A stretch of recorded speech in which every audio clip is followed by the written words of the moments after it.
everybody. It's Miss Sherry from the library. Follow me for a story.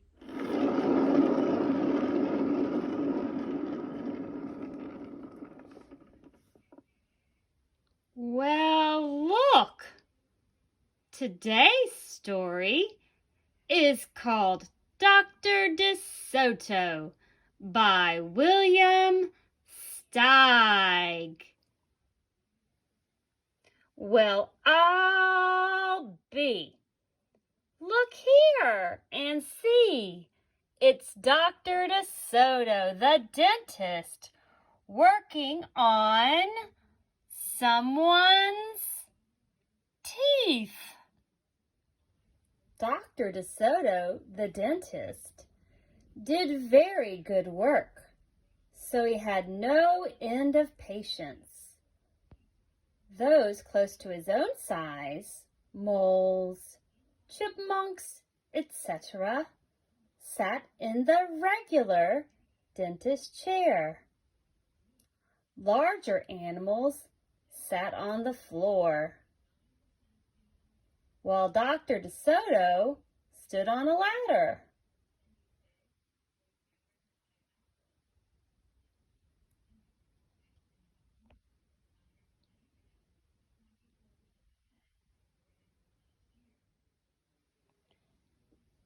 For extra large animals, he had a special room.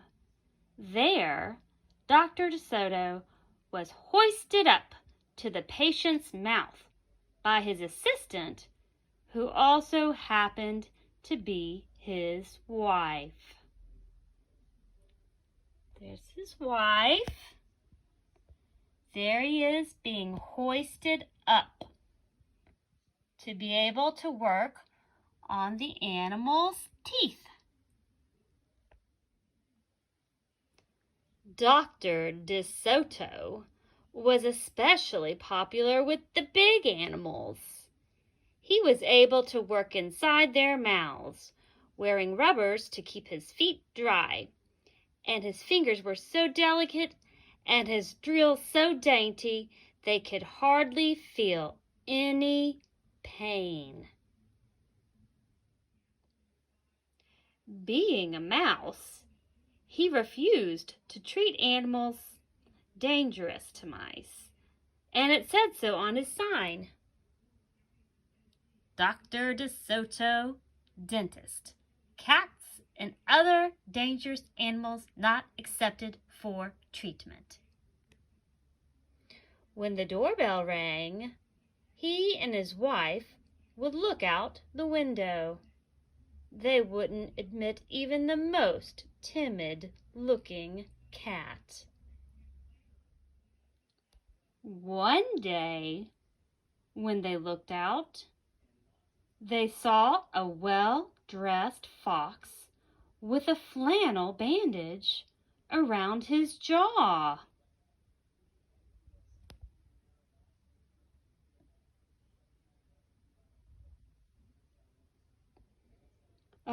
I cannot treat you, sir, Dr. DeSoto shouted.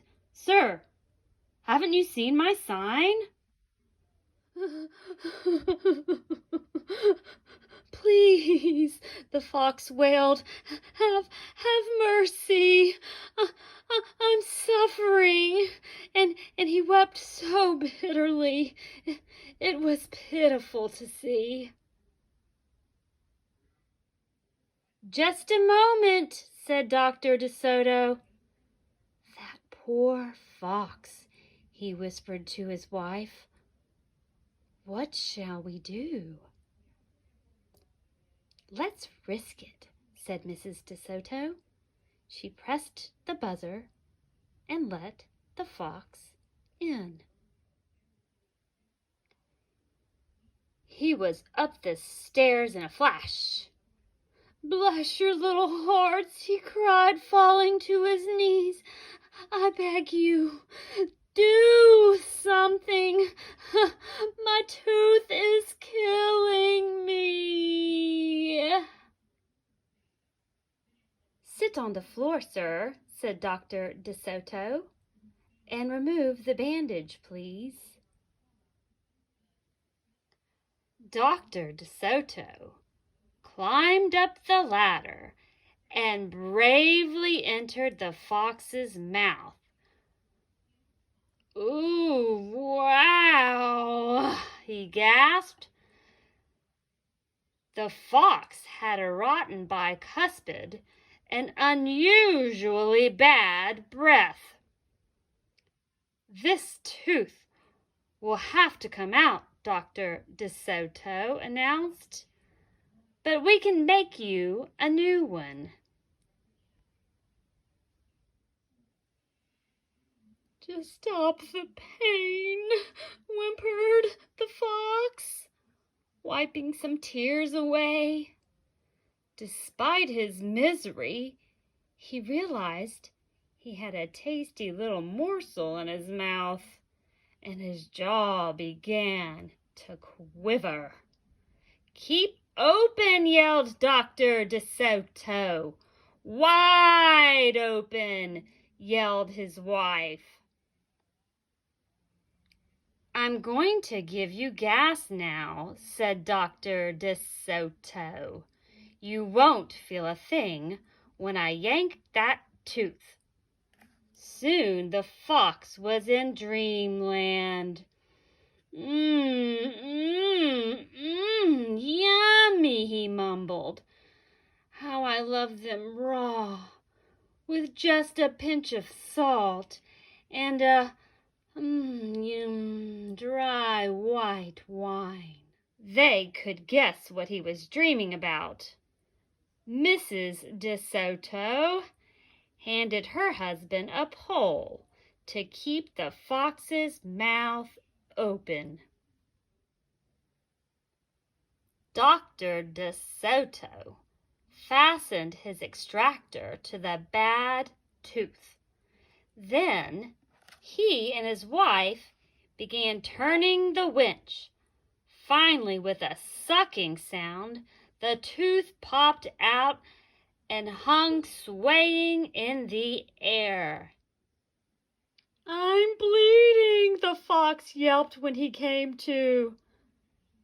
Dr. DeSoto ran up the ladder and stuffed some gauze in the hole. "The worst is over," he said. "I'll have your new tooth ready tomorrow. Be here at 11 sharp." The fox, still woozy, said goodbye and left. On his way home, he wondered if it would be shabby of him to eat the DeSotos when the job was done. After office hours, Mrs. DeSoto molded a tooth of pure gold and polished it. "Raw with salt, indeed," muttered Dr. DeSoto. "How foolish to trust a fox." "He didn't know what he was saying," said Mrs. DeSoto. "Why should he harm us? We're helping him." "Because he's a fox," said Dr. DeSoto. "They're wicked, wicked creatures." That night, the DeSotos lay awake worrying. "Should we let him in tomorrow?" Mrs. DeSoto wondered. "Once I start a job," said the dentist firmly, "I finish it. My father was the same way." "But we must do something to protect ourselves," said his wife. They talked and talked until they formed a plan. "I think it'll work," said Dr. DeSoto. A minute later, he was snoring. Shh. The next morning, promptly at 11, a very cheerful fox turned up. He was feeling not a particle of pain. When Dr. DeSoto got into his mouth, He snapped it shut for a moment, then opened wide and laughed. "Just a joke," he chortled. "Be serious," the dentist said sharply. "We have work to do." His wife was lugging the heavy tooth up the ladder.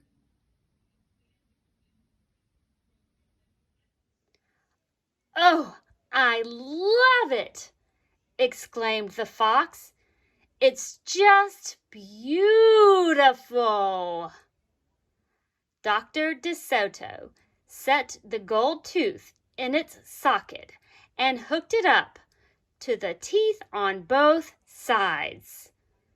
The fox caressed the new tooth with his tongue. "My, it feels good," he thought. "I really shouldn't eat them. On the other hand, how can I resist?" "We're not finished," said Dr. DeSoto, holding up a large jug.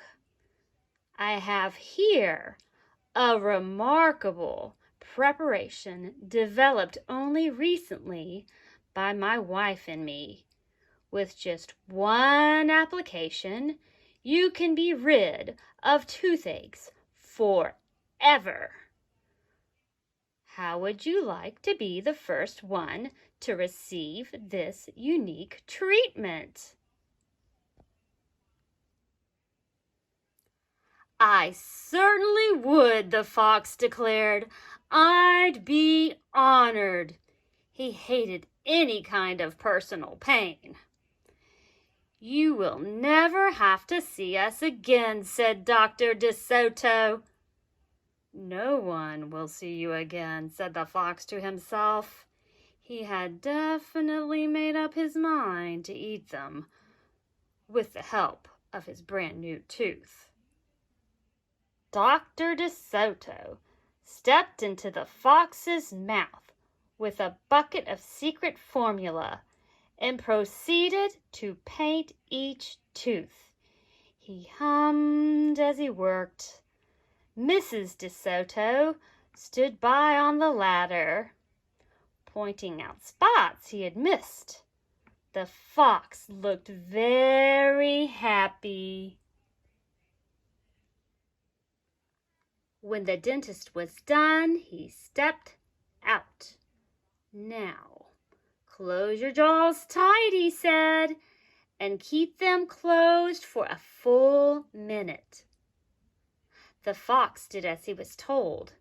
Then he tried to open his mouth, but his teeth were stuck together. "Excuse me, I should have mentioned," said Dr. DeSoto. "You won't be able to open your mouth for a day or two.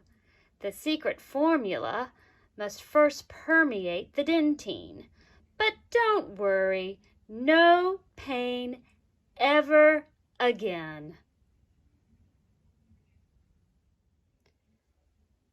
The fox was stunned.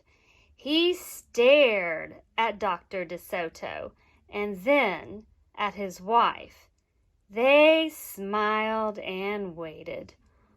All he could do was say, "Thank you very much," through his clenched teeth, and get up and leave. He tried to do so with dignity. Then he stumbled down the stairs in a daze. Dr. DeSoto and his assistant had outfoxed the fox. They kissed each other and took the rest of the day off. The end. Dr. DeSoto.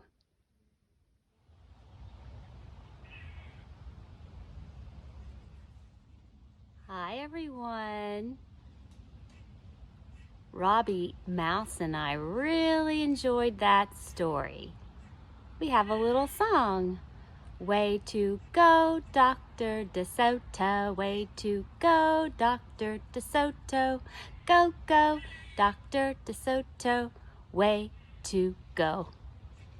Until next time, be safe and take care.